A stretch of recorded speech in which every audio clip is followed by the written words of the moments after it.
নমস্কার বন্ধুরা, চলে এসেছি আবারও একটা নতুন ভিডিও নিয়ে। তো গুড মর্নিং সবাইকে। সকাল সকাল ঘুম থেকে উঠে সমস্ত কাজ হয়ে গেছে, রান্না বান্না, ঘর দৌড় ঝাড় দেওয়া। এবার চলে এসেছি ঘরে। বাবু ঘুম থেকে উঠতে একটু লেট করেছে, তো তার জন্য একটু বিছানাটাও তুলতে লেট হয়ে যাচ্ছে। তো চলো তোমাদের সঙ্গে কিছু কথা শেয়ার করা যাক।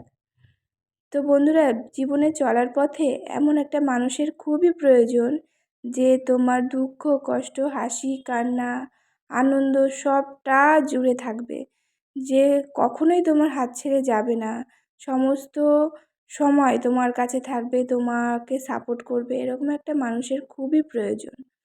তো আজ থেকে 14 বছর আগে তোমাদের দাদাভাইয়ের সঙ্গে আমার পরিচয় হয়েছিল। তখন বুঝিনি লোকটা এতটাই ভালো হবে। আমাদের বিয়ের আগে 4 বছরের রিলেশন ছিল। তখন আমাদের মধ্যে কখনোই ভালো সম্পর্ক ছিল না। ঝগড়াঝাঁটি, অশান্তি, মানে সারাক্ষণ লেগে থাকতো। তারপরেও আমাদের দুজনের বিয়ে হয়ে গেল। বিয়ের পরে আস্তে আস্তে দুজনের মধ্যে ভালোবাসাটা একটু বাড়লো, ঝগড়াটা একটু কমলো, কিন্তু পুরোটা এখনও কমেনি বন্ধুরা। যখন আমরা এক জায়গায় খানিকক্ষণ বসি দুজন গল্প করার জন্য, আমাদের সঙ্গে খুঁটিনাটি নিয়ে ঝগড়া বেঁধেই যায়। কি জানি, এটাই হয়তো ভালোবাসা। এক একটা মানুষের ভালোবাসা প্রকাশ করার পদ্ধতি এক এক রকম হয়, সেটাই মনে করি। আমাকেও সেটা সবাই বোঝায়। তবে কিন্তু বন্ধুরা, আমরা দুজন দুজনকে ছাড়া থাকার কথা কখনোই ভাবি না।